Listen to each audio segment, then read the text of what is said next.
guys, it's Brett, also known as Ogre Barbarian. With me today, we have DP. Hey guys, this is Daniel, also known as DPO427. And unfortunately, Doombox was unable to be with us currently. Hopefully, he'll join in a little bit later. And we have a special guest for you today. Hey guys, this is Clay, also known as claytwad. And we are the Oddsmen. And let's, without further ado, let's go ahead and dive right in. Clay, go ahead and take it away on Here Comes a New Challenger. All right, so going to go over the new tunes released this month. We have Silver Banshee and Gorilla Grodd. We also have reworks for Killer Frost and Hawkgirl. With Silver Banshee, I'll start by just talking about her abilities. So our first ability is called Curse Strike. It's a single target physical damage. When it's maxed out, it does plus 35% damage and 3 bleeds. The legendary upgrade for that ability is 100% bonus damage if that target has any kind of immunity. Her second ability is Banshee Stare, single target special damage, and plus 30% damage if it's fully maxed, and it also applies heal immunity. The legendary upgrade is Purge all positive immunities. Her third ability is an AoE special damage. At max, it's 20% bonus damage, and it also has a 20% chance to stun if any enemy has a positive immunity. The stun is random, so it doesn't necessarily hit the person with the immunity. The legendary upgrade is 30% to use Death Whale when a buff Purge is used by an ally. Her fourth ability is Eye for an Eye. It's her first of 2 passives. It adds, it's a passive random ally buff on ally death. So it applies death immunity, or true sight, and 3 intelligence ups if any random ally dies, and it applies it to another random ally. The legendary upgrade is to give buff immunity to all enemies when an ally dies.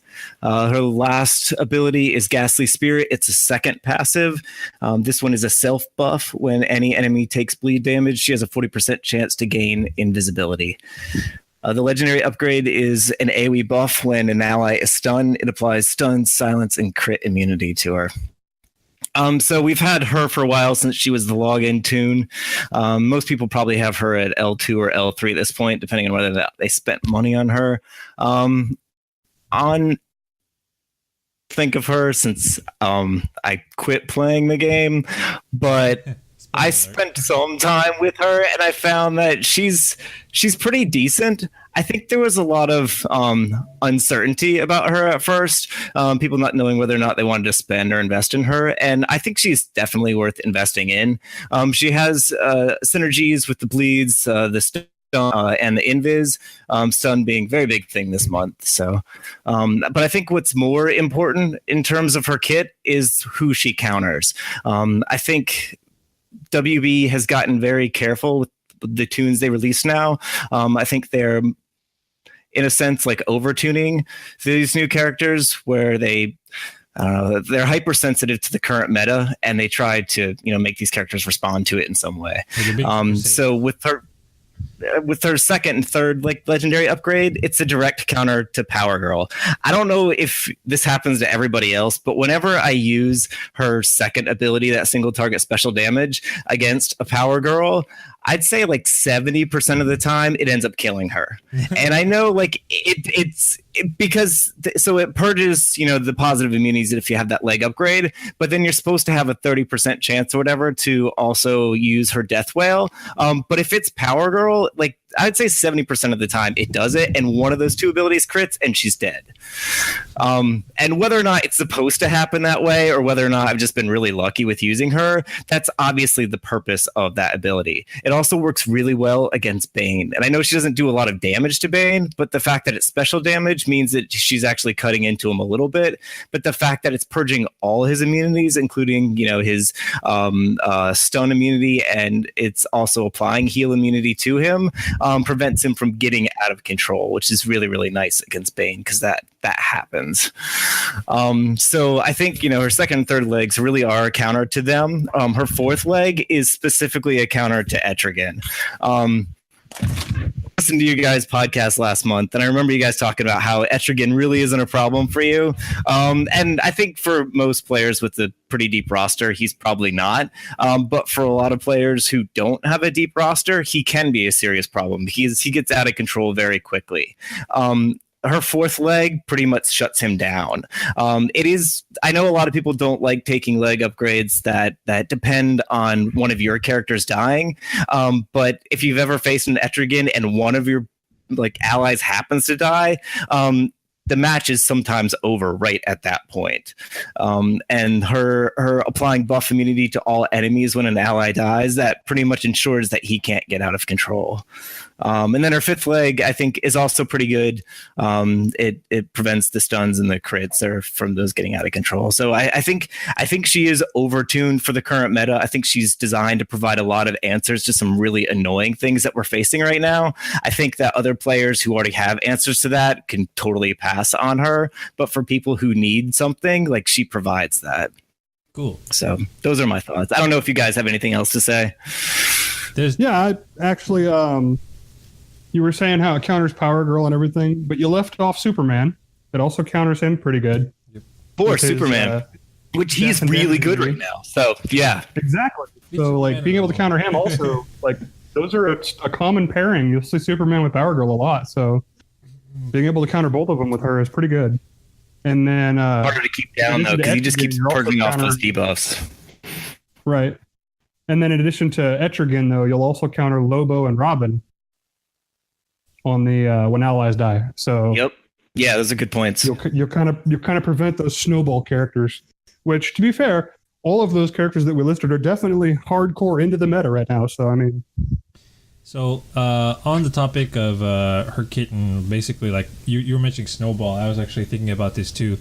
One of her passive abilities gives her intelligence ups, and it could be to her, it could be to anyone else. It's random, but the idea that her basic actually does regular damage on rather than special damage is part of the reason for that, I think, because if it was doing special damage, and because she has, I believe, an intelligence special damage striker kit, she would be potentially on that Etrigan level, even though she's not buffing herself directly.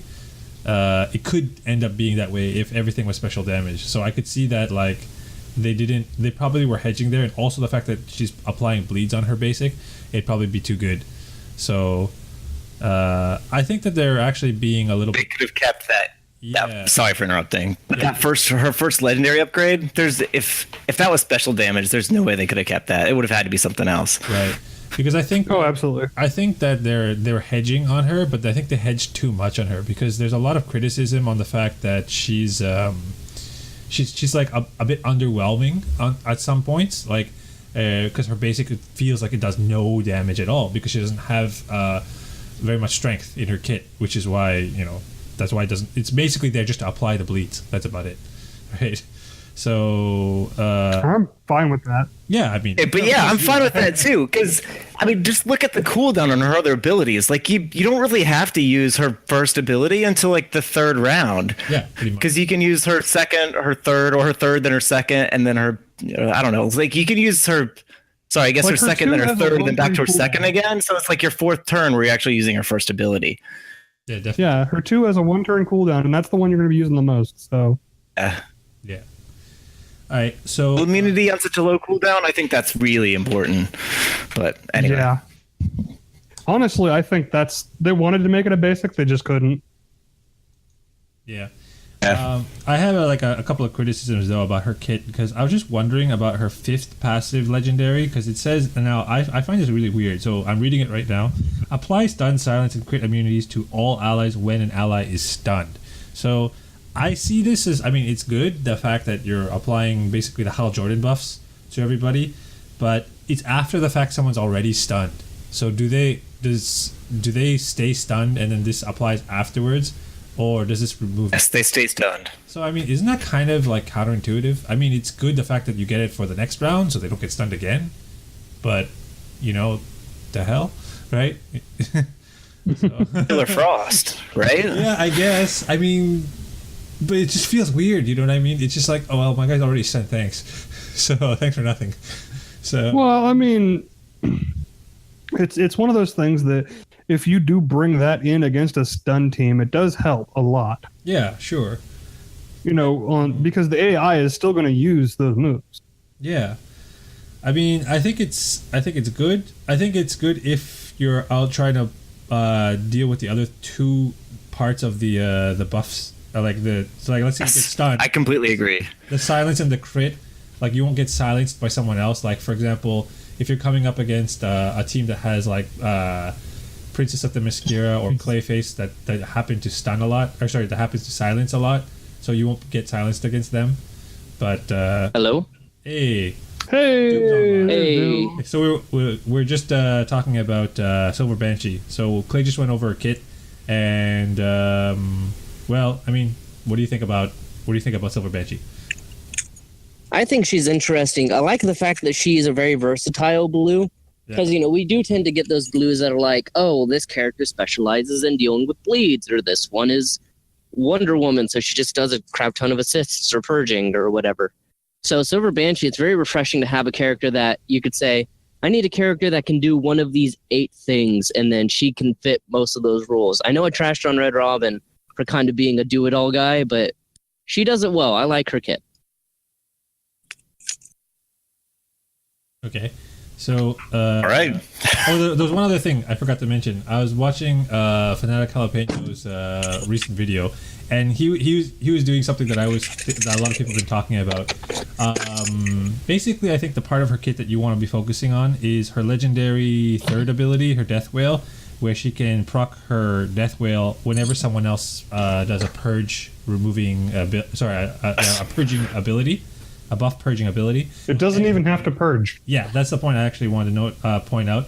And note that it doesn't have to be a general purge. It can be a specific type of purging ability. For example, like purging immunities or purging like a specific type of buff only. Because there are a lot of characters... Purge awareness. Right, exactly. So, and those count in this sense. And even if it doesn't actually... Even if they don't have any buffs on them to purge, the fact that you're doing the move will give this a 30% chance to proc, which is pretty good. So that means, just to clarify, that means if you use her second ability, the Banshee Stare, it does have a chance to proc that, even if there are no positive immunities. Yeah, exactly. Yep. And To do the single target special damage and then an AoE like turn 1. I've had it happen a few times too, where my opponent's team were like basically just clean. They had nothing on them, and then just do the Banshee Stare, and then she's just Death Whale, free AoE, like so. But like that's the idea. I like pairing her with Red Hood. Mm-hmm. Oh yeah, because his basic purge awareness. Yeah. So there you go. Because that's so. I reinstalled the game today. One of the comps I played with was Martian Manhunter League, Killer Frost, Banshee, and Harley Quinn MJ. That was a really good comp, and I'll be honest, I was pretty far down in like the standings. I think I was probably like 1,600 trophies or something. So I'm not facing like greatest teams. I did face a couple meta comps, but it worked really well because with John Jones, like you've got the purge, the heavy damage, and the stun on his third ability, which can trigger Killer Frost and can trigger Banshee like same turn. So you're getting like lots of attacks going off like all the time. And then with Harley Quinn, you get the intelligence down. So all the special damage, because I think John Jones, Killer Frost, and Banshee all have special damage moves. So you're getting a lot of synergy between those two, and they work really well together. Mm-hmm. I was doing a similar thing with Green Lantern Hal Jordan, because his hammer is basically the same thing, the big purge and the stun. So, it does everything. It's great. Ooh. All right. So anything else to talk about in terms of Silver Banshee before we move on? That's all I had. Okay. So you want to take it away with Gorilla Grodd then? With Killer Grodd. Or did I say, yeah. I said Gorilla Grodd. A Griller. Quote unquote Killer Grodd. Quote unquote. Baby Grodd, more like it. All right, so Grodd, his abilities, Grodd's Rage, first ability, single target physical damage, does plus 50% damage when it's maxed, and 45% chance to stun if Grodd has 3 intelligence buffs or more. And the leg is steal all intelligence buffs from target. The second ability is Psychic Leader, and despite its name, is not a leader ability. It's a self buff, 4 intelligence ups to himself, and then it also has an AoE buff, 2 intelligence ups to the rest of his team. Both of those last 2 turns. And also has, if it's fully maxed, it has a call assist if the enemy is stunned. The leg upgrade for this is the AoE buff for 2 speed ups. His third ability, Gorilla Slam, AoE special damage is plus 35% when it's maxed, and a 60% chance to use his first ability, Grodd's Rage. It is 3 agility ups to the team, and that lasts for 2 turns. What is his fourth ability? This is a passive, 3 intelligence ups on self when any hero dies. That means ally or opponent. Then 2 intelligence ups on a random ally.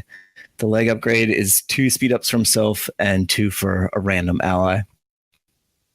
This one, so I don't know if that's going to be the same random ally or a different one, but anyway. His last ability, that is a leader ability, Speed Force Memory.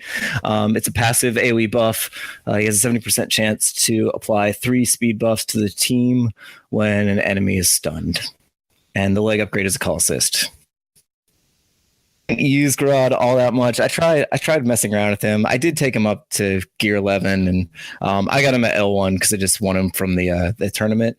I put the legendary upgrade on his Gorilla Slam just honestly because I wanted to know how long the agility buffs lasted for, and I have to say I was pretty impressed with those. I think I don't know what kind of leg order you're going to want for him because he's a pretty weak tune, and I think you're probably going to want a lot of legendary upgrades before you even start using them, but that gave him a lot of I don't know, it made him last, and he kind of needs that because even though he is I think he's special tank maybe or special support, he's special support.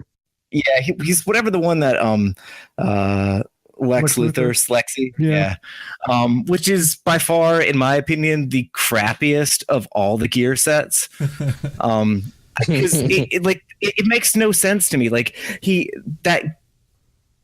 that gear set, it gives you like additional like physical damage, but you have low strength with that.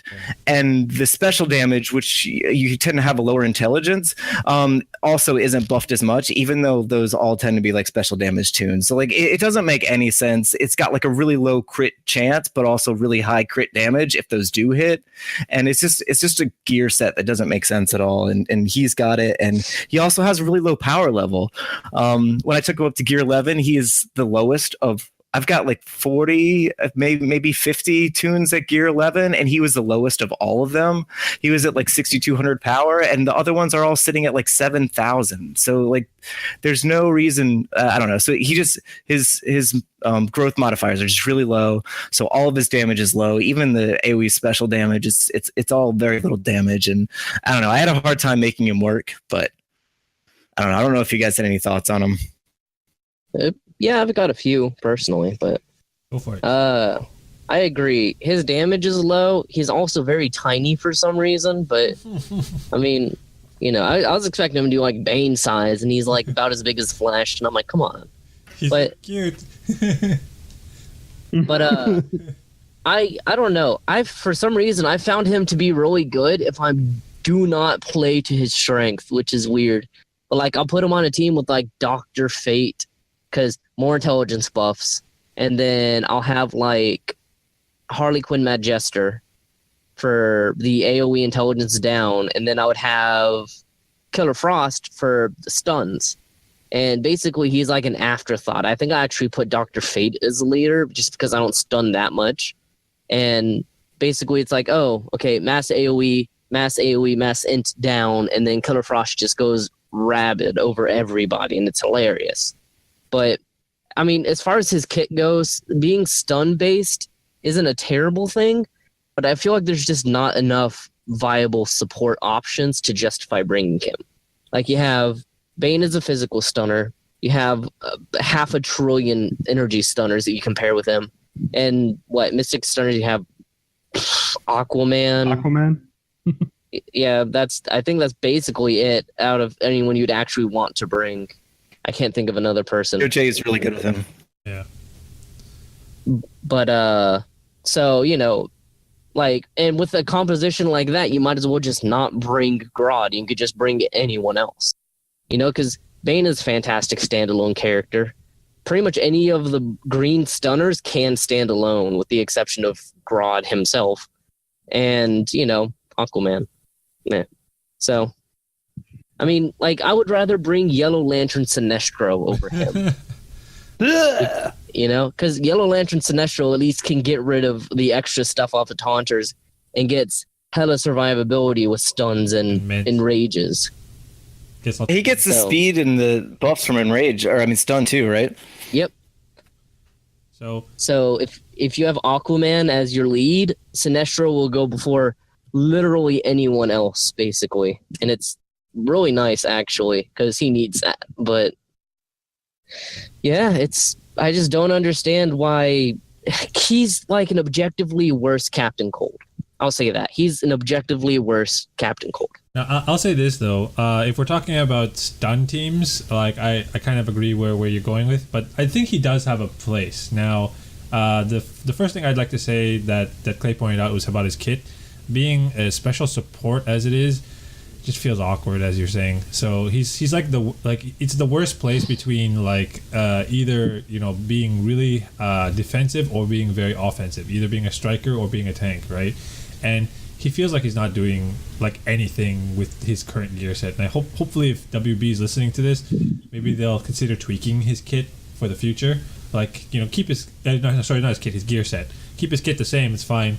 Make him either a tank or a striker. I think that would make him like a lot better than either make him really super survivable or make him like do a lot more damage than he's doing right now, because he's not really doing much right now. I think I was watching Holy Dag Nabbit's video. I think it's is that Alexi? I think that's his account. Yeah, that's Alexi, right? Alexi posted a video of Gear 11 level 70 Grodd with 9 intelligence ups on him, and he did less damage than Killer Frost with only 3 intelligence ups on her.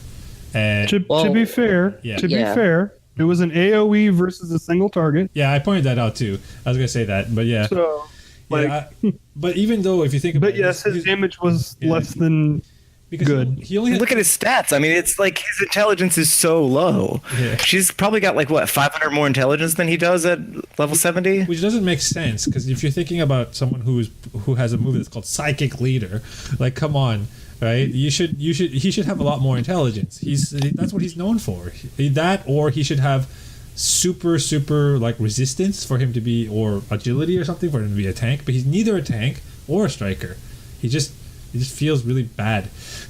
So, but in terms of where I was going with this, his abilities that might help your team. Now, he's probably not going to be your standalone character for this reason, but he dishes out buffs, like intelligence buffs, speed ups, agility ups, and like passively and actively all over the place.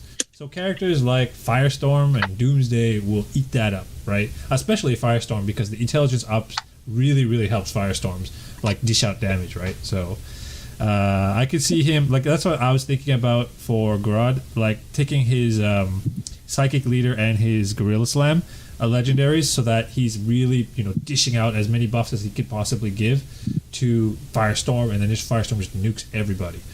So that's what I was thinking of. I was see that, but his speed buffs. Sorry, go ahead. I was gonna say, I mean, that sounds like it would work, except for I think 2 things. One, isn't Grodd slower than Firestorm? Almost significantly so. So you'd want to nuke the moment that you have your first turn to make the most of it. So you'd already lose out on that.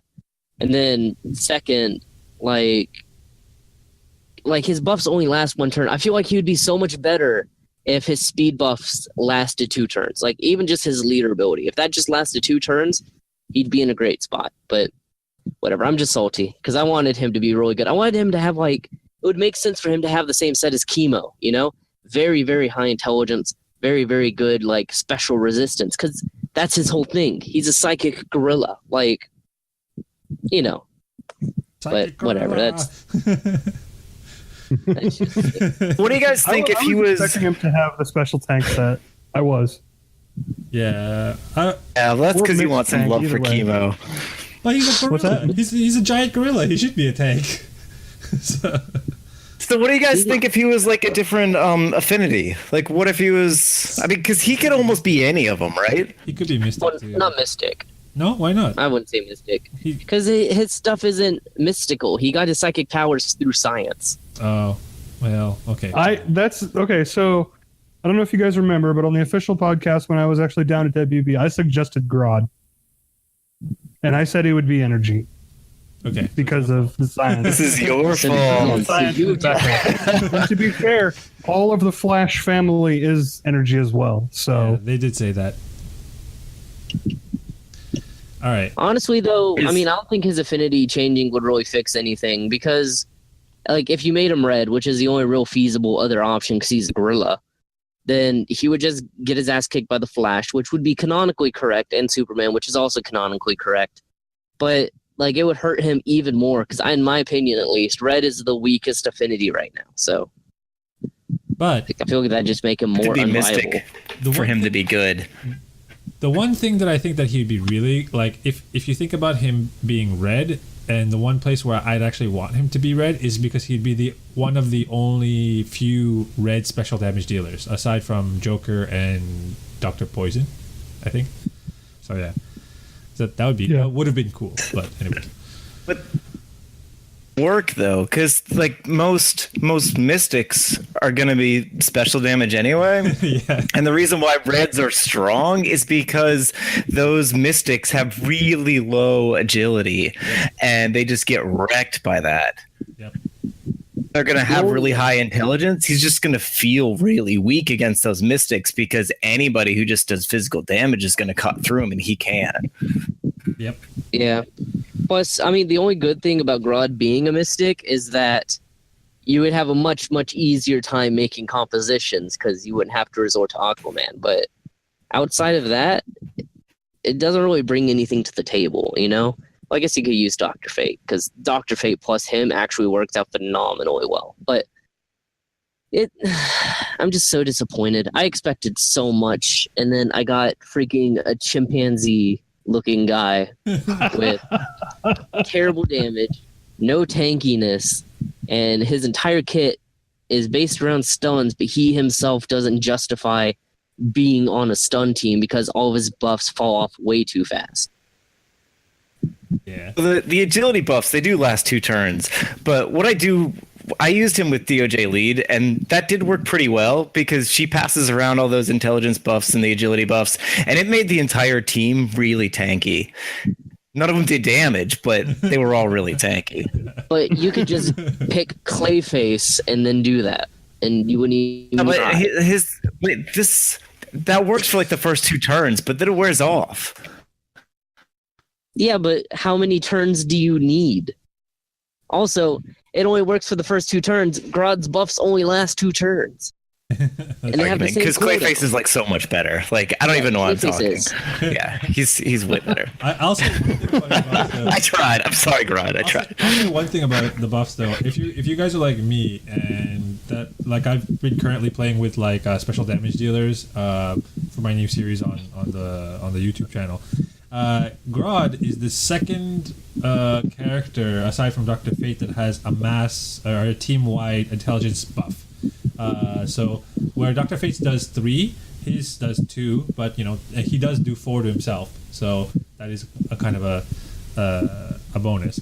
But in general, when you look at it, like he and Dr. Fate paired together, you can get your main strikers, like special damage strikers, like that much more powerful to like basically one-shot everybody else. Except everybody basically except for Grodd.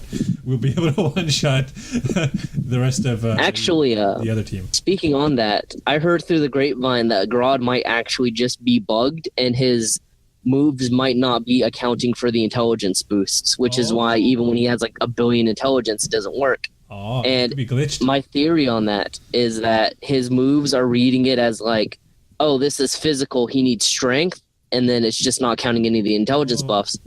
But then it also doesn't count the strength buffs either because it's a special move. So the system basically just isn't counting anything. So what you're saying is, if it is glitched the way it is, then his Gorilla Slam could be devastating. Then It could be, and I feel like it should have been. So I'm just going to trust WB on this one and say, you know, it's gonna be fixed. maybe they intended it for it to be one way and it's just a But glitch. let's give it a couple more weeks, is what you're saying? Oh, I'm gonna Yeah, I'd say give it some time. We'll see. Maybe they'll tweak them or fingers crossed. make them bigger. Who knows? I really, really hope that's the case because I really want his Gorilla Slam to just like nuke everybody. So, okay. The Gorilla Slam's is basic though, isn't it? No, that's It's his AoE. It's his third. Grodd's Rage is. Or I thought that was the Rage or whatever. His Gorilla Slam can proc. Rage is his first. So. Oh, I got him reversed. Okay, my bad. Yeah. So It Rage seems like procking it the should be slam. reversed. Yeah. Or slam procking Rage, right? But no. That's it. Rage. Yeah. You know, it's funny. For some reason, when Grodd was coming out and I saw him, I thought he was going to be like Grundy, where like he'd get enraged or something, and then he would just get like a humongous stack of intelligence. But then they made him how he is. Anyways, let's not talk about it. I'm getting sad. Move on. Hey, Doom, you want to take over? Oh yeah, because I requested him when I was on there. I mean, come on. All right. But yeah, we're running a little long in the tooth here, so let's go ahead and move on. Time for some nip tuck. Oh, that's my section. Okay, I'll take this over. All right, good time. Have good timing. All right. So, Nip Tuck, right? We got our 2 rework characters. You have Hawkgirl and you have Killer Frost, right? Killer Frost was a character that was already pretty good. She wasn't like meta or anything, but she was pretty decent. And this definitely brought her up a few pegs. That extra attack bonus chance is just fantastic, especially considering she loads up so much intelligence. She doesn't stack quite as hard as she used to, mind you. Like, she's not going to be walking around with 20 intelligence buff like last time. But this is fantastic if, one, you were like me and was like, oh, when she first came out, she had this amazing bug where if you got rid of someone's shield with her shatter, it put an anti-shield on them. So it would absorb the total amount of their possible shield until they reach that threshold. That was great. I love trolling people with that because Arcus was with it. It was hilarious. And then after they fixed it, I was like, well, now I have this useless legendary. So this is a good chance to go through, reselect, especially if you made mistakes like me. That being said, she is not going to be your solo green. Like, even with her stun abilities, unless you're running her with Bane, she's probably going to suffer a little bit. She doesn't stack up as hard as she used to. She needs help. But, looking over her kit, she still has that big meaty heal. She still has that, big old speed down here, speed down there. And, her stun still basically does the same thing. So, all in all, she's still a perfectly good character. She's even better now. She's way more consistent. She's not as bursty. And some could debate that actually makes her objectively a worse character. What do you guys think? I'll start with Clay since he's our guest. I would say she's objectively worse character. I use Killer Frost a lot. I didn't use her all the time, but I used her a lot before, and I really did like her. And I found that when I used her, she was one of the few energy characters that you could rely on to kill mystics. And it's not easy to find other tunes that can kill that weaker or the stronger affinity, but she could do that because once you get that stun with those 4 intelligence buffs, and if you have another stun tune like Catwoman or Bane or whoever on the team, that was enough where she could be killing mystics, and that made her really powerful. And the extra attacks is nice, but extra attacks against a person you're not specifically targeting is only so good. I would rather destroy the character that I want to destroy rather than maybe doing damage to someone else, and doing less damage to someone else. And so I found that she's probably on most teams probably a little bit better than she was, but I think on a team that's built around her, she's weaker, and she's a character who's not top tier, so she needs teams that are built around her. And so I think players could probably find more uses for her, but when you find the perfect comp, she's not going to do what she used to do. So Interesting. What do you think, Ogre? Just to piggyback off of what Clay said there, if the attack targeted the one who just got stunned, I think that would be kind of a cool balance. Mm-hmm. I do like her. I like the fact that they added an extra attack to her, because I think honestly that was kind of her thing before, was that she was just really slow. And she didn't get a whole lot of attacks in. So even when you did attack with her, it wasn't it was literally a last resort kind of thing, because you didn't have a stun up, you didn't have your other move up. So you were using your basic. Now at least you can use your stun and it'll gain some meter out of it. She might proc base, an extra basic attack here and there, which might stun. So like I like where she is now. I mean, it made her a lot faster, that's for sure. Yeah. I do What do like you the think? speed. Yeah. So, for me, for Killer Frost, the thing I liked about her, and she hasn't really changed much in that sense from after the rework, is the fact that she could fit into a lot of different comps. She fits into the stun comps, obviously, but also speed down comps. So you could pair her with Mirror Master, Captain Cold, and so on. And she's a special damage dealer, so for me that's also a big deal because I play with special damage dealers. But I like the fact, like her passive proccing Ice Spear, that was a pretty good addition to her kit. But as you're saying that she's not stacking up the buffs as much as she was before, it kind of is a sort of a shift away from her being like a big striker type of character. But she is kind of slow in that sense, though. But the one thing that I liked about her kit, now this is sort of me off in Magical Christmas Land, thinking about how to like make the most out of her kit. Although we were trashing on Grodd, she pairs really well with Grodd, because the fact that Grodd gives her intelligence ups and speed ups lets her like stun chain a lot of people. So if you get the right legendary upgrades, you can chain her freeze solid. Like you could basically stun a lot of people back to back to back to back, because she'll have a -1 cooldown on that legendary, and then I think her passive also gives her -1 cooldown on free solid again. So basically, I think it's on a 1-turn cooldown after that, or is it a 2-turn cooldown? So I think it's a 4 base. is it 4? So yeah. 2. So Yeah. so it's almost like she can like stun chain, but the fact that she's getting speed ups from from Grodd, and then she's getting turn meter up whenever she stuns people, so she gets a lot faster, and she gets to really control the enemy team really fast. So I think that's a cool composition, and no pun intended, but yeah. So I appreciate that pun. That's good by me. But Doombox approved. I will say that I do agree that. Well, I don't know if I agree she's objectively worse, but I do agree that she is worse at what she's made to do. The one thing I will say, though, is that I do appreciate that they added another ability. However, I did not appreciate having to farm the materials to level that ability. And I would have much rather them just put that legendary onto, like, Ice Spear baseline. So that's like more personal gripes. So make it a legendary on top of one of her other abilities.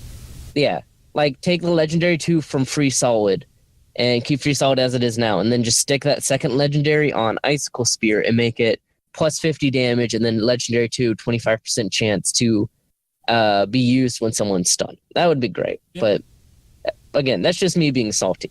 Now, moving on to the next character, Hawkgirl, a character who, unlike Killer Frost, was never good. Well, I take that back. I am a firm believer that she was not a bad character to begin with. But at the same time, I also know that I'm kind of that guy that every time there's a Doomsday post, everyone else is like, oh, he's not really a PvP character. And I'm like, no, shut up. He wins matches by himself. Leave him alone. He's my baby. Oh, yeah, because, my love of Chemo. Yeah. You see, that's why I found it funny when that one guy was like, hey, I want your guys' opinion on the tier list. And he asked you and me, and once I saw both of our names on it, I'm like, this is going to be skewed. I'm not going to swear on this show. I'm sorry. I almost did. Yeah, no, it was... Back to the Hawkgirl. We'll talk about this later. Back to Hawkgirl. So, for those who don't know, mainly her big change is that she gets meter now when anybody stuns, instead of just her, which is great. She needed that desperately. And then also her first ability has a chance to double strike on anybody, and she doesn't need to stun to do it. Though I'm not a big fan of the fact that it's only 80% now instead of 100. She also has the ability to call assist, which is great. She always had that. There is this weird issue now, though, where if she attacks and stuns, she'll call assist, and that'll overwrite her second attack, so she doesn't get it. Yeah, kind of a downside. But, if they fix that, whatever. She'll be great. Now, the big thing is that her AoE stun is granted an extra bit of stun chance if there's a positive immunity on your side of the field, which is fantastic because her second ability now applies crit immunity, which is also great. She needed something to really hammer home that she's a good support option as well as being good at attacking, and that was probably one of the best ways to do it, was to put on something simple, not broken, crit immunity, fantastic, always handy, but not overpowered. She still keeps her purges, and she still has the chance to apply the debuff immunity memory serving. So she can still be built as a striker, she can still be built as a support, which just kind of stuns on occasion. So all in all, pretty good kit. If it weren't for that one bug, I think she's kind of like Killer Frost. She's definitely not a standalone character, but I think she would fit in a lot more compositions because you can run her with Grodd, obviously, in stun compositions. But because her best partner, again, Bane, is just kind of out there and about, you can put her in pretty much any composition that requires harder control, like Captain Cold, as you mentioned, speed down comps. I actually do appreciate her running around stunning people. You can have defensive comps where she's just applying huge amounts of immunities to everyone and purging off their debuffs. She can do a lot of different things as long as you don't mind that she's mainly going to do what she was built to do, which is occasionally stun, but most of the time just disappoint you. But that's on an aside. Clay, what do you think? I would agree with that. I've noticed that since the rework, I've actually chosen to use abilities other than her first, which I never did before the rework. I would only ever use her first because her purge is just kind of meh, and then her AOE, like it just never worked. I never got stuns before, and with her rework now I do, which I'm is nice. I've seen, I've used it and gotten the whole team stunned before, which before was just unimaginable. And so she's useful. I think the RNG is just so low that it's not reliable, and it's hard, at least on offense in PvP, to use something that isn't reliable. AoE is already kind of hamstrung just by the like Harley Quinn Mad Jester. But you kind of don't want to be using AoE anyway, so to have that and then not even get a chance to stun or have a low chance to stun turns me off. So I didn't really use her that much, but I do think she is certainly better than she was before. If I might interject to propose something really quick. So for those who don't know, Doomsday's Doomsquake has a special property that if it manages to stun, it will always stun everybody on the enemy team. 25% chance, but if you hit that 25, everyone gets stunned, no exceptions. Hawkgirl's AoE stun does not do this. It'll only occasionally stun 1, 2, or even 4 sometimes. But what if they reworked her stun to act like Doomsday's stun, where every time it lands a stun, everyone gets stunned? What do you think, Clay? I don't know how I feel about that, because that's why I actually used to really like Black Canary before I realized how good Castaway Green Arrow was, like way like years ago when this game came out, because her turn meter down, like that AoE wasn't like Castaway Green Arrows where it hit everybody or it didn't. Her turn meter down would just, it'd be a separate roll for each opponent. And so you knew that you were always going to have turn meter down on somebody. And I really liked that. So I think the all or nothing probably makes me even like more tentative about using AoE and seeing it as a liability. Alrighty. What do you think, Ogre, about the character and the idea of going all for nothing? The all for nothing, I don't really care for. I like the idea that it can do it individually. I like that randomness, personally.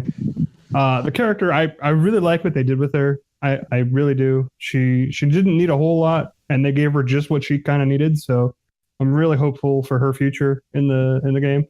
So she has that farmable node, so hopefully people will start picking her up and using her a little more often. Interesting. DP, what do you think? I've been playing with her a bit this week because it's her Alliance week, and I've had her geared up to Gear 10 since before her rework, and I think that she's she got a little bit better. She just got tweaked enough to make her like a little bit more viable than she was before. But that's saying like going from like bottom tier to like second bottom tier. So I don't think that she's like super great or anything. Because I think that what would have made her like top tier is if they gave her like a move that gave a guaranteed stun, sort of like a damaging guaranteed stun, kind of like shatter, like the Killer Frost move, but no, so free solid, but that would do damage, but that would make her broken. So where she is right now, because everything is RNG based in her kit, is just sort of like, it feels like it's a midway point. They were hedging too much on her, I guess, because they didn't want to make her overly broken, but they wanted to make her better. So I can see that. And stun is one of those mechanics that can be very, like, it can get out of hand if you don't control it well. So I think that's sort of where they're going.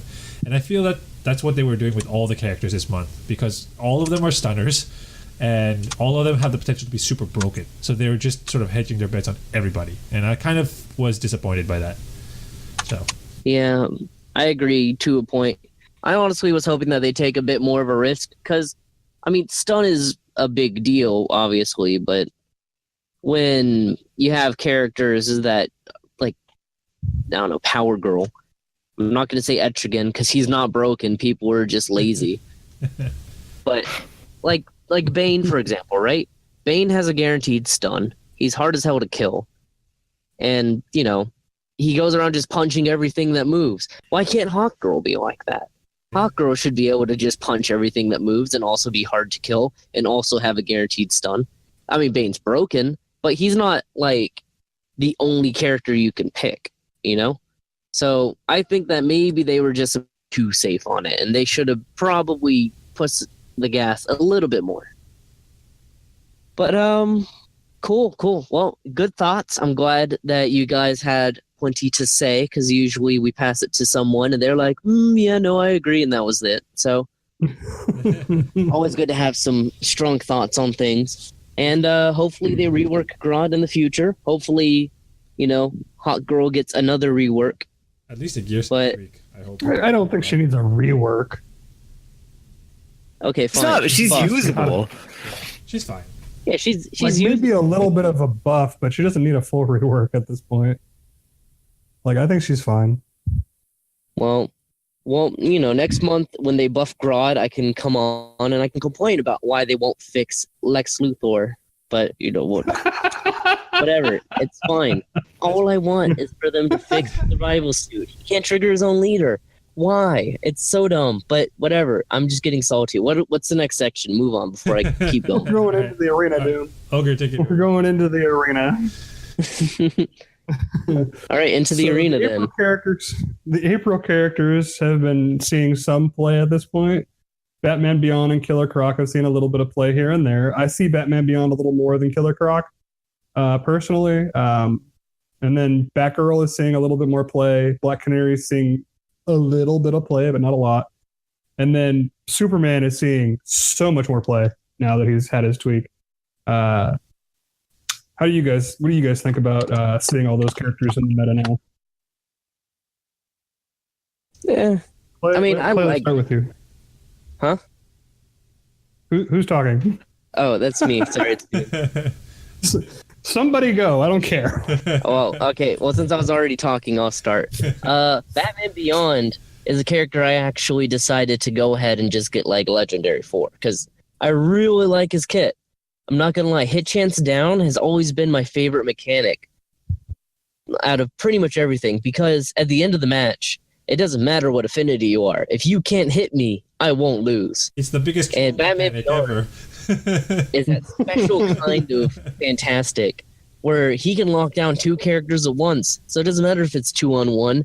I'll batarang you to death, and eventually one of you will die, and the other one will never touch me. So fantastic character, love him, and I'm glad he's seeing play. I was actually worried because, you know, Scarecrow doesn't see play, and a lot of the other hit chance downs don't. But the fact that Batman Beyond securing even just a little slice of that pie, fantastic. How many other hit chance downers do you know of? There's only like one other one. Black and that Canary, is because of her rework. And that was Scarecrow. Black Canary. Yeah, well, I mean, Scarecrow does hit chance down, right? Yeah, but what I'm saying is Batman Beyond is pretty much it up until Batman Beyond got introduced and Black Canary got reworked. Like it was just Scarecrow. I know. Girl, she's always had hit chance downs. Who? Batgirl. Batgirl? Girl, You have to have a legendary, legendary ability. Well, Nobody took yeah, that but legendary. I don't use Batgirl. It was just Scarecrow, but that's all I needed. Are you kidding me? Fear Talking was the best. It was so great because Harley Quinn's a thing, and you just throw that out, and then you win the match because no one's coming back from that. That was just die of shame. Fair enough.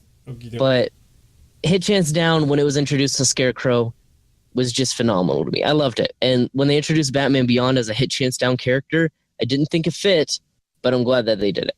Now, I forget who the other character was. Killer Croc, that's his name. Whatever, Slaughter Alligator. He's cool.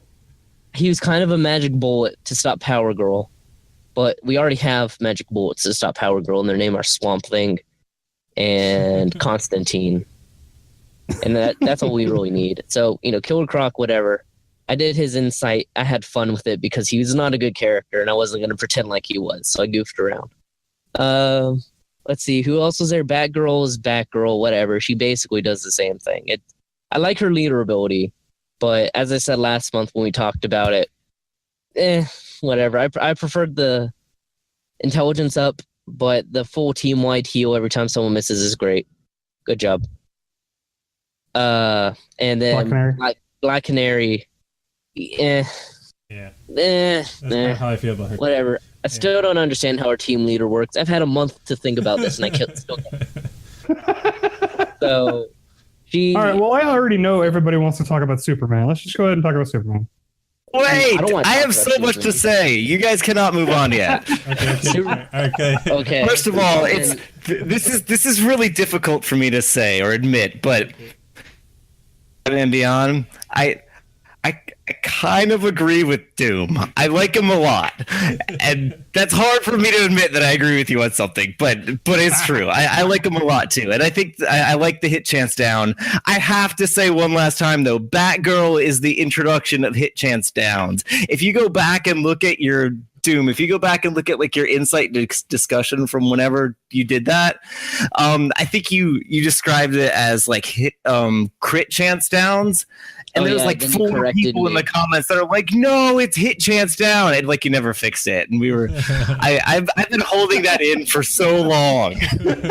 Hold on. Okay. Well, in fairness, It was her original kit, and it's still there in the rework too.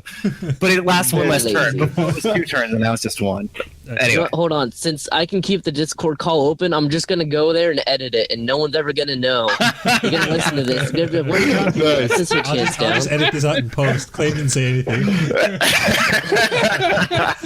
But Okay. anyway, Okay. but yeah, I like Batman Beyond a lot, and for a long time, I actually was holding off on taking his second legendary upgrade, which is the one that gives him the evasion up when he gains invisibility, because I like the fact that you could have a tune that was designed around like the other team missing, but had no evasions up. And I know Scarecrow does it, but he doesn't do it well. And I've tried so many times, but he does not do it well. But Batman Beyond, he did do it, and he would make it work. And so you could pair him with even like Batgirl, and after all those evasions are gone, he's still making people miss.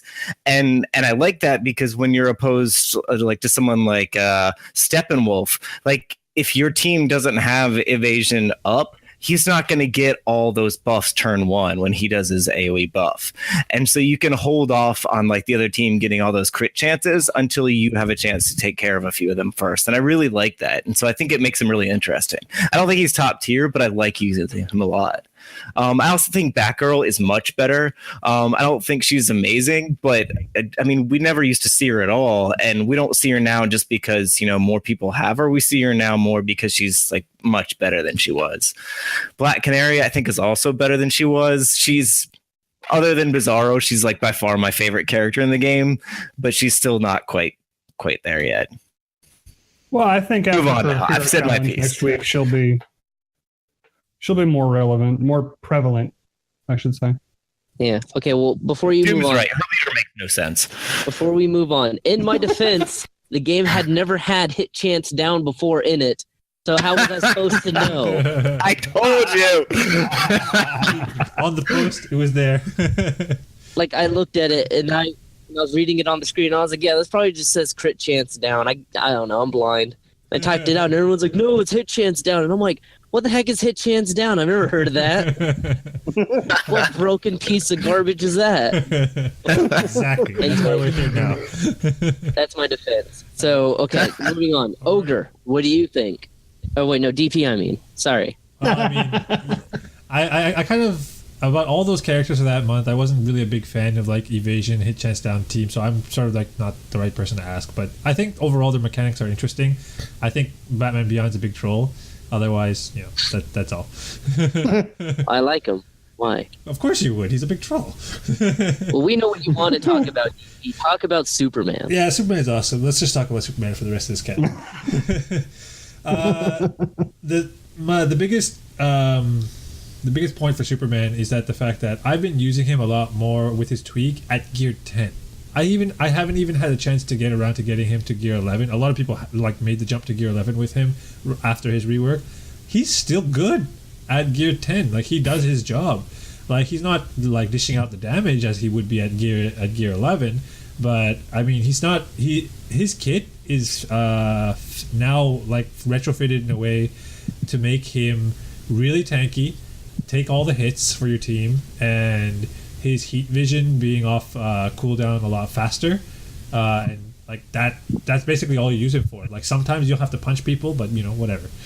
Otherwise, he's just really, really good now as a leader. Even I've seen him being used as a non-leader, but I think you get a lot more out of him as a leader. So yeah. Interesting. What do you guys think? Yeah, I think he does shine as a leader if you have the upgrades. Yeah. If you don't, then having him as a teammate's fine. So, yep. Anyway, let's keep it moving. We're running a little long in the tooth again. Yeah. Meta's pretty healthy right now. Yep. Not really going to say much on that. Meta's pretty healthy. You can still pretty much get away with whatever you want if you really want to. And the number of meta tunes is also continually growing. So, even if you want to participate in high level, you can do that with a lot more than you could before. I'll say one thing about the meta. We see Clayface everywhere still. I'm not saying that Clayface is hard to deal with. I'm just saying that he's kind of a big part of the meta. So, something to think about. That's all. Yeah, Clayface is annoying. I don't get why he's so popular, because he seems really easy to kill. You just hit him once with Swamp Thing's like third ability, and then he's instantly dead because he can't heal himself. Yeah. And it's like, oh, well, there you go. But whatever. Everyone in the grandma complains about it. This is Suicide Squad Deathstroke all over again, but where is he now? Nowhere. Who the heck is Suicide Squad Deathstroke? I don't... Oh, you mean Deadshot. My bad. Okay, see, that just shows how irrelevant he is. There you go. All right. As relevant as Deathstroke and Deadshot combined. Deathstroke. Okay. I mean, that's not more anymore. All right. Let's go. Let's keep going. Do you have anything to say, Clay, about the meta? No, it's just a lot slower. So PvP takes so much more time. Oh, yeah. But that's fine. I'd rather have more variety and have it take a little longer. Exactly. When you're playing. I like that. More fun. Yep. All right. It says here I'm supposed to predict the future. I'm not going to do that. No, screw that. Done. Red Robin Showdown. We had one already, and we have one upcoming. I personally don't care. I don't know about you guys. I've never cared at all. We already know that, Doom. Yeah, you retired twice, and then you came back a third time, and you're like, "Well, fine, I'll stay." I played a little bit for the first showdown just to get him up to Legendary 3, and like I only needed 30 shards, so I basically cleared one board and it was done. So yeah, I like Red Robin as a character just as a utility, but because he's not special damage, I'm not very interested in him. But he is good for what he does. I mean, when you need to put True Sight on somebody, when you need that like random buff immunity, like buff immunity on people, that he's useful for that. So yeah, that's all. We're talking about the viability of Red Robin right now. No, I mean, I'm talking. Is that We're a just discussion? talking about the We're event. we're talking about the event, so I'm not personally that interested in. So I only played him in a little bit, and basically the other two aren't very interested in him at all. So. Okay, because he's like one of the best tunes in the game right now. I mean, No, yeah. Well, no, we were just Yeah. saying that there's two showdowns for him this month. So if you want him, get him. Yeah. You know, obviously. so what would you guys think of these showdowns if it was for like, I don't know, a complete set of like Gear 11? Like, how would you feel about them? That would be interesting. Nuts. Wait, what's the question? It's about If like you- Like a 10k events for gear? gems. 10k gems. Yeah, that'd be sick. Oh, you mean the gem blitz? Take a tune all the way to Gear 11, and that's what you get for like, I don't know what the reward tiers are, but I imagine you can get like 240 or something, and that's like $100, and that's whatever. So Well, I mean, basically, if you that's think about fair. it, 8k gems. if they paid out that well to like, let's say top 10 even, or top 35 or something like that, just basically like you'd have to think about how crazy everyone would be going for those like kind of events, those blitz type of events, and how much they would invest in terms of gems into them, right, for refreshing. So in the end, it just becomes a cost benefit analysis. So I think like you'd probably come out ahead, but you'd probably be very tired afterwards. You know what I mean? The way I see it, it would be a situation where the rich get richer because the people who could already afford to be ahead would just stay ahead. Yeah. And then the people who can't afford to be ahead would have no chance. So But that being said, though, I do want sorry, not to interrupt. I do also want to pose the question of what you guys think about just in general the idea of having these PvP events, you know? Like they started last month and we kind of hit on it that, yeah, it looks cool, but we don't expect them to really do it all the time. And then they surprised us by doing it again this month for Red Robin, who's a terrifically boring character, but he's really good. So what do you guys think? Like going into future months, you know, should we probably expect to see this again? Should we? Should they change it? Like, what do you guys think? If they keep it going for the paywall character, if they're a couple months behind on the paywall character, I think it's a great way for people to try and pick up those shards that they couldn't get before without having a sale. So it's definitely worthwhile if it continues. right. Any other thoughts? Because we got Clay? I did a post on this on Reddit a week or so ago, I think, or maybe 2 weeks ago. I don't remember how long, but I really like these. I think they're great. I like them not necessarily from the rewards point of view, but just the possibilities in terms of what you can do with game mechanics. Because I really like, exploring different game mechanics and building teams around things that may not necessarily be balanced. So I like the idea of giving like certain tunes, like these 50% speed bonus, and then like telling people to figure out like what works and what doesn't. And I think maybe even having them last like a little bit longer would even be more fun, because then you could have like metas built around just these, like 1 or 2 week showdowns. And I think that's really fun. And I also think, like even advertising like what tunes will be have bonuses can get people theory crafting about what's coming up in advance, and I think that's really fun too. So I think they could really take advantage of this more. As far as the rewards, they give us shards like all the time. Like there's so many other things I would rather have as rewards. Like shards are like the one thing that they're very liberal with, so it doesn't really matter much. But I think there's a lot of possibilities for just the type of event itself. Yeah, give me a ring event, please. Yeah. Oh yes. Hope Arena, make it happen. Right? Okay. Let's move on. We got a lot to talk about, and we got like no time. So Yeah, I'm actually going to go ahead and skip these last couple things. We've kind of covered them and beat them to death already a little bit. Sure. DP, unfortunately, I hate to say it. No, I don't hate to say it. You're a little long-winded, so I'm just going to pass it to you. Okay. Let's go to the shop talk. Luckily for us, the shop, there's not much to talk about in the shop this month, because we've only added Hippolyta to the PvP packs, and we've removed Doomsday because he has his 6-day event, or he had his 6-day event. And then there was this weird thing earlier this week where there was like a thanks for playing pack, where some players saw like 50 shards of Deadshot Hired Gun and 2,500 gems for $3, and some other people saw it as a Power Girl pack, and it was like 150 shards, 8k gems, and legendary essence for $30. and it's weird how some people were seeing it as one thing and some people were seeing it as another thing. And also, I don't think any iOS users were seeing it because I think it was only Android. So I saw it. you saw it? Okay, so that's weird. So Yeah, I saw it. I had the Power Girl pack. that's weird, right? So I don't know. And then it basically just disappeared. Or I'm not sure if it was always there, but yeah, it wasn't there at all for me. So it might have been a regional thing, or I have no idea how it worked. So yeah, did anyone buy it? No. I didn't see it. Yeah. I didn't see it, but Yeah, I'm wondering if that was just like a glitch, you know? If that was just like not someone just flipped the switch on something that wasn't supposed to be there. But it was weird how some people would have it and then not everyone would have it. So I have sort of something to think about. Maybe how I'm sure that'll sort itself out in the future. Yeah. Yeah. I mean, this isn't the first time that games have done this kind of thing where they do directed sales towards certain, like, maybe pay grades of people, where the whales got Power Girl and the kind of low spenders got the Death Doom Stroke, whatever. Dead Shot for $3. Doom. That sounds broken.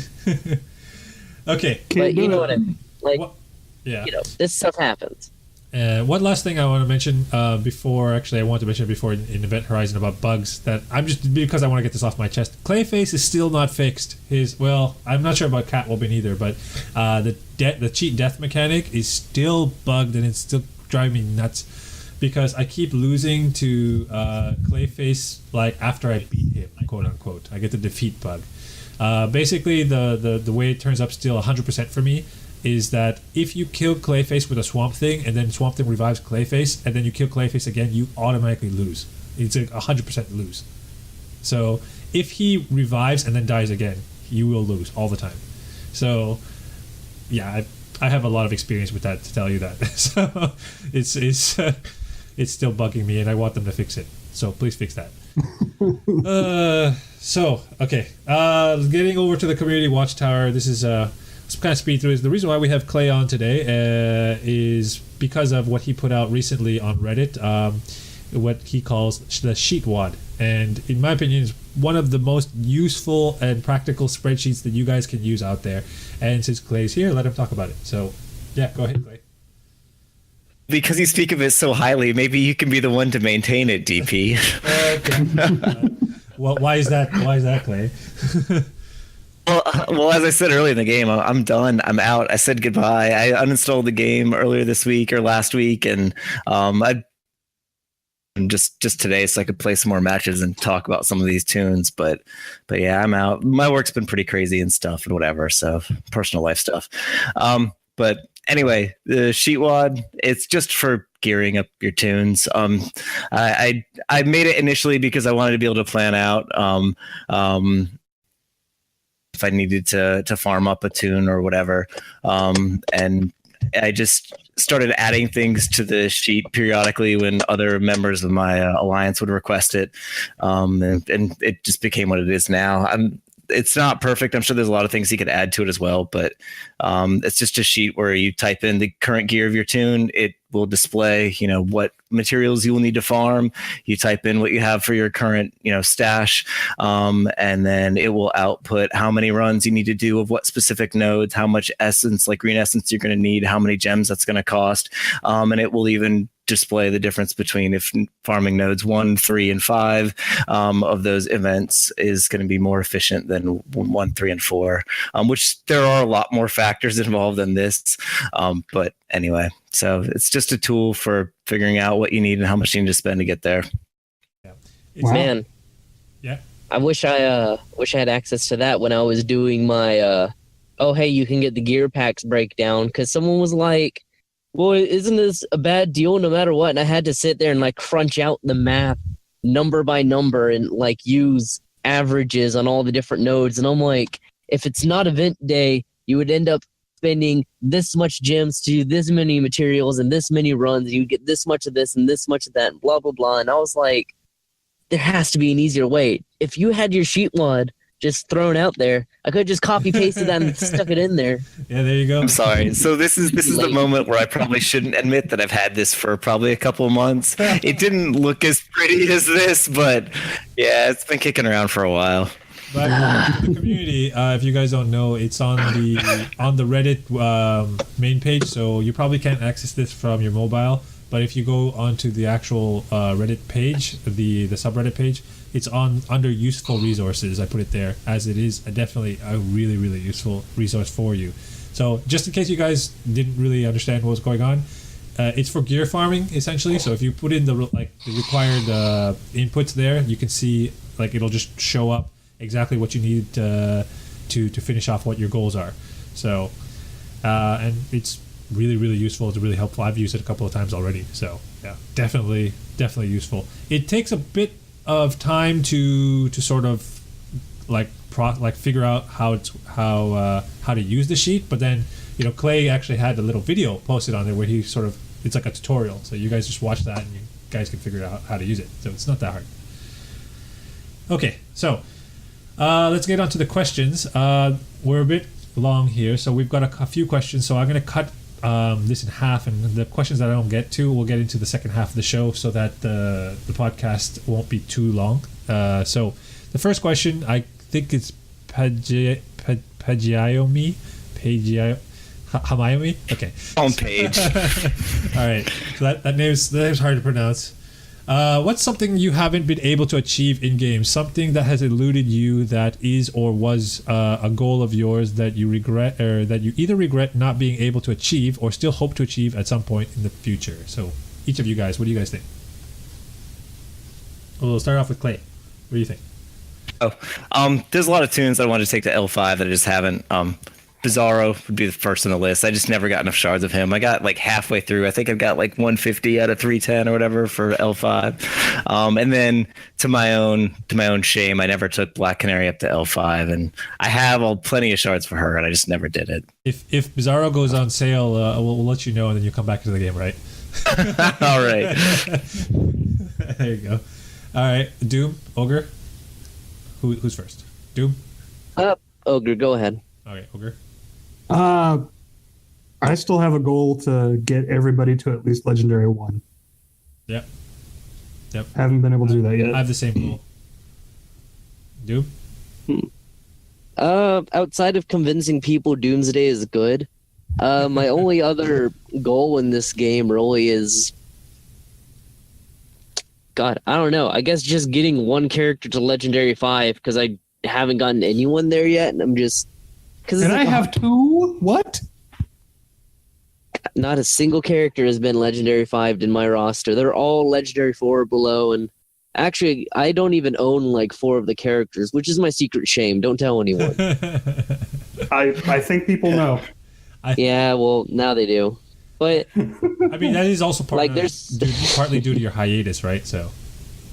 Well, yes and no. There's characters that I just have no interest in. I don't own Superboy, because why would I? So basically, any character that I haven't done an insight on is probably a character that I just don't own. Suicide Squad, Deadshot's in there, and I've just never owned him, and I never plan to because I don't like him. So I guess my only goal would be to L5 a character. I guess Doomsday will be my L5, and then retire and then not come back. Those are my goals. Me personally, I don't like the sound of those goals. Me personally, I have a lot of very short-term, probably very achievable goals. One is to get all Legendary 1 characters. I'm only missing a couple.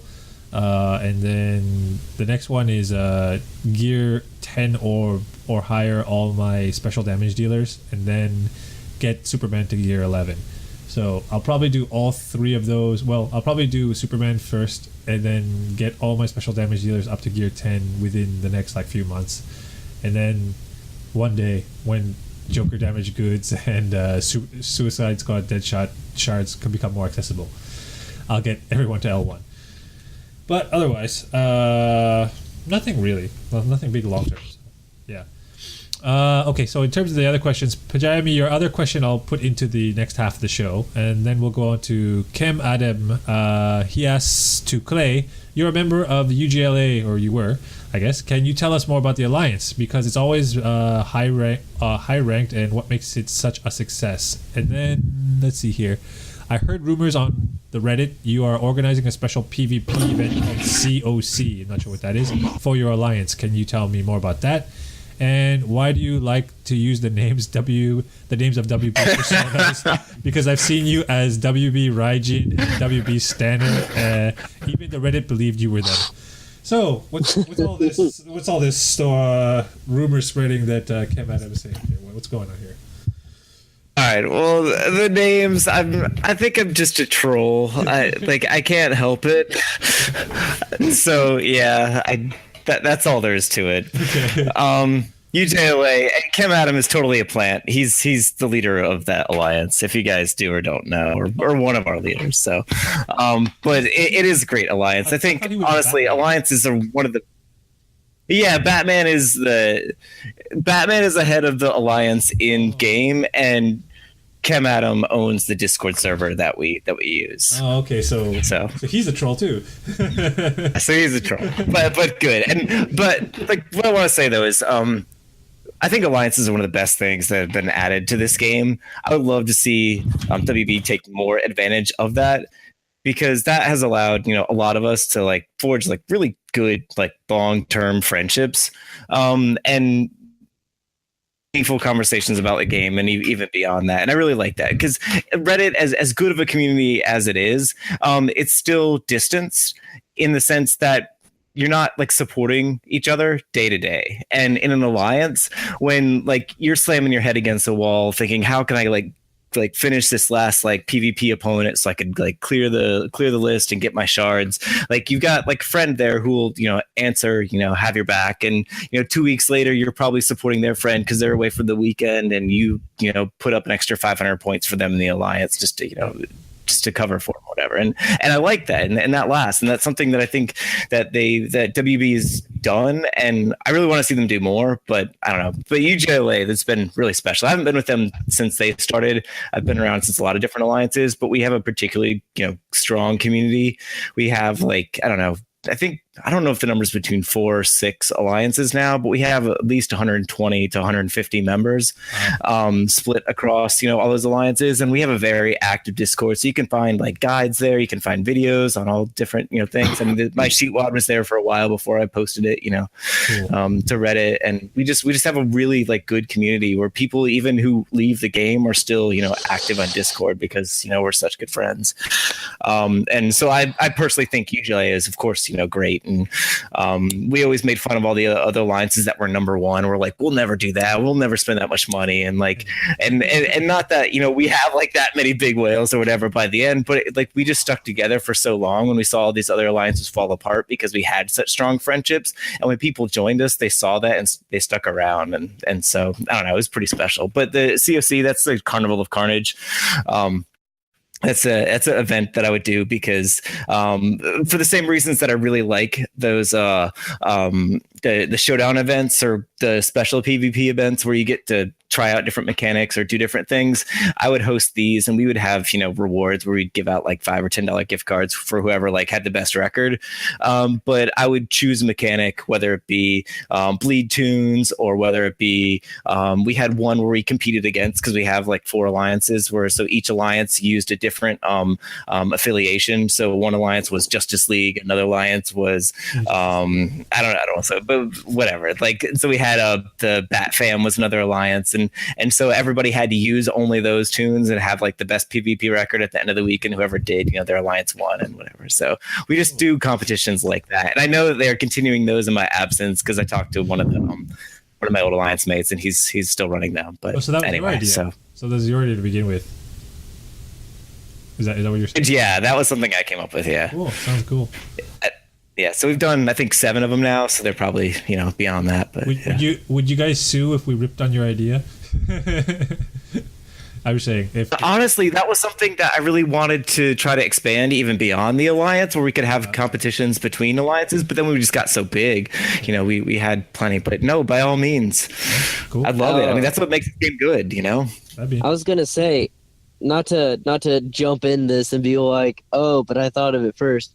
You guys remember way back when like alliances first became a thing, and I was like, hey, alliance channel, we should do some cool events and blah blah blah. And Tim Urkin's not allowed because he's a dirty cheating booster. But I remember that. dude, I've been Oh, waiting. like Timmer's like one of my best friends in the game, right? Dude, Tim is so cool. I like Tim. Like, we became friends. He kept getting banned on Reddit, and I kept being like vouching for his freedom. Like, please don't ban Tim. He changed his name. I Yeah. didn't Well. want to do it. He changed to Seek and anyways. Oh, Anyways, he's not around anymore though. let's not dig up the past. So Right, but All right. yeah, I would be super stoked if they started doing actual Alliance events. Like, I would be so game for that. yeah. All right. Well, let's wrap things up there. I'm gonna put the rest of the questions in the next half of the show. So if your question didn't get answered yet, stay tuned for the lame talk half, and it'll be there. So Ogre, you want to wrap things up? Sure. Well, that brings us to the end of the game talk part of the episode. And we just want to thank everyone for listening, participating, and stay tuned for the lame talk coming up shortly. Final words, Doom? Yeah. Again, thanks for listening, all that jazz. Thanks, Clay, for joining us, even though you're retired. As a fellow retired-ish person, I appreciate that you took the time to still, put some time in and get that good information out for all these people. So, yeah, just thank yous all around. DP? Thank you guys for having me on. It's a pleasure. And I thought about asking to be a guest a few times in the past, and to have that honor was very thoughtful. You were definitely on the short list for a while. Like, we was just basically on an order, like who we're going through, and then your name, like with the sheetwad, I was like, okay, yeah, you just move right up the top of the list. So there you go. Okay, well, yeah, thanks for being on, Clay. It's definitely sad to see you go, but hopefully you'll still be in the community, quote unquote. And if something ever comes up in the game that you might like Bizarro or something, we might have to send you a message and have you come crawling back. Otherwise, thanks you guys for listening. The rest of the questions will be covered in the Lame Talk half, which will be live shortly in a few minutes. But otherwise, if you guys haven't already, follow us on social media at Twitter, Facebook, and SoundCloud at The Oddsman, and on YouTube at youtube.com/c/The Oddsman. And if you guys haven't already, check out our Patreon page at patreon.com/The Oddsman. And with that, see you guys later. Hey guys, this is Ogre Barbarian of the Oddsman. Wanted to give a huge shout out and thanks to everyone for listening. Catch us when we go live on Discord, and follow us on Facebook, Twitter, and SoundCloud at The Oddsman. Feel free to check us out on Patreon, patreon.com/The Oddsman, for a variety of opportunities to help us grow and provide better content. Thanks again for your continued support, and as always, enjoy and grind on.